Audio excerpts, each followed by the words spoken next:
প্রথম গল্প ব্যতিক্রম। একবার চাকরির ইন্টারভিউতে রোহনকে কোম্পানির বস একটি অদ্ভুত প্রশ্ন করে। সেই প্রশ্ন শুনে প্রায় 200 জন মানুষ চুপ হয়ে যায়। প্রশ্নটা এমন ছিল, মনে করুন এক ঝড়ের দিনে আপনি আপনার গাড়ি ড্রাইভিং করছেন। আপনি একটি বাস স্টপ অতিক্রম করার সময় দেখলেন সেখানে 3 জন মানুষ দাঁড়িয়ে আছে। প্রথমজন একজন সুন্দরী নারী যাকে আপনি মন প্রাণ দিয়ে ভালোবাসেন এবং সারা জীবনের জন্য কাছে পেতে চান। দ্বিতীয়জন আপনার খুব পুরনো এক বন্ধু যে একবার আপনার জীবন বাঁচিয়েছিল। এবং তৃতীয়জন এক বৃদ্ধা মহিলা যাকে খুব অসুস্থ দেখাচ্ছিল। আপনার গাড়িতে মাত্র একজনকেই বসতে দেওয়া সম্ভব। এমতো অবস্থায় আপনি কাকে আপনার গাড়িতে উঠতে বলবেন? বৃদ্ধাকে, কারণ এটা নৈতিকতার প্রশ্ন এবং 3 জনের মধ্যে তার অবস্থা সবচেয়ে খারাপ। আপনি আপনার বন্ধুকে ওঠাতে পারেন কেননা সে আপনার জীবন বাঁচিয়েছিল, কিন্তু বৃদ্ধা এবং বন্ধু দুজনকেই ছাড়তে হবে যদি আপনার পছন্দের মানুষটি হারাতে না চান। প্রায় 200 জন প্রার্থীকে এই একই প্রশ্ন করা হয়েছিল এবং তাদের মধ্যে রোহনের উত্তর ছিল সম্পূর্ণ আলাদা, আর তাকেই চাকরিটা দেওয়া হয়েছিল। জানেন সেই ব্যতিক্রমী উত্তরটা কী ছিল? রোহন খুব সহজে বলেছিল, এই রকম পরিস্থিতিতে আমি গাড়ি থেকে নেমে চাবিটা পুরনো বন্ধুর হাতে দিয়ে বলতাম বৃদ্ধ মহিলাটিকে হাসপাতালে পৌঁছে দিতে এবং আমার প্রিয় মানুষটির হাত ধরে দাঁড়িয়ে থাকতাম যতক্ষণ না পরবর্তী বাস আসে। এই উত্তরটি আসলেই সবার দৃষ্টিভঙ্গি পাল্টে দিয়েছিল এবং সবাইকে এটা ভাবতে শিখিয়েছে যে ব্যতিক্রমী কিছু ভাবো। প্রত্যেকেই সফলতা এবং সেটি করার ক্ষমতার প্রবৃত্তি নিয়েই জন্মায়, কিন্তু একজনই সফলতা পায় যে কিনা ব্যতিক্রম। সুতরাং সব সময় নিজেকে ইউনিক করার চেষ্টা করা উচিত। দ্বিতীয় গল্প ঈশ্বর বিশ্বাসী ব্রাহ্মণের গল্প। এক গ্রামে এক ব্রাহ্মণ ছিলেন, তার নাম রামশঙ্কর।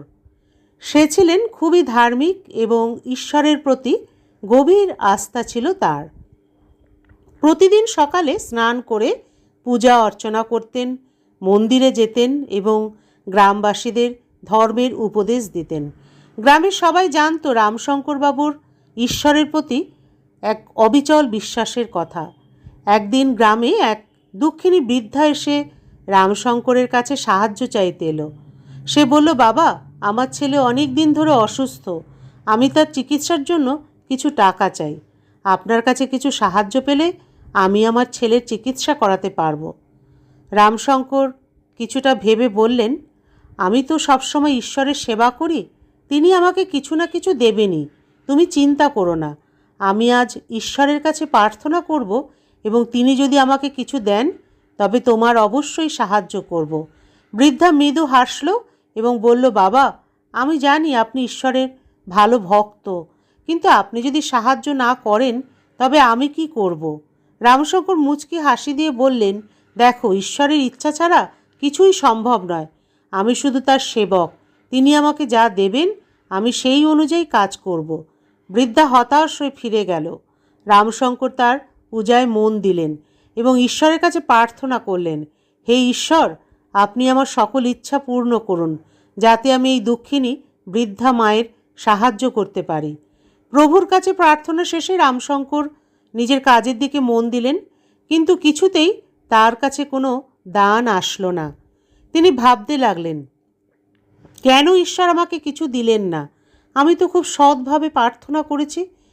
পরদিন সকালে রামশঙ্কর মন্দিরে গিয়ে আবার ঈশ্বরের কাছে প্রার্থনা করলেন, হে ঈশ্বর, আপনি তো সব জানেন, আমি কেন সাহায্য করতে পারছি না?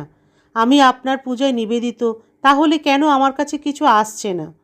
ঈশ্বরের কণ্ঠে একটি শব্দ শুনতে পেলেন, রামশঙ্কর, তুমি তো আমার প্রতি পূর্ণ আস্থা রাখো, কিন্তু তুমি নিজে কিছু করতে চাও না। তুমি যদি নিজে কিছু সাহায্য না করো তবে কিভাবে আমি তোমাকে সাহায্য দেব? রামশঙ্কর একেবারে স্তম্ভিত হয়ে গেল। ঈশ্বরের কথাগুলি তার হৃদয়ে গভীরভাবে প্রভাব ফেলল। সে বুঝতে পারল যে শুধুমাত্র প্রার্থনা করা যথেষ্ট নয়, মানুষের সাহায্য করা খুবই প্রয়োজন। রামশঙ্কর তখন নিজে নিজের জমির কিছু অংশ বিক্রি করে বৃদ্ধার চিকিৎসার জন্য টাকা দিলেন।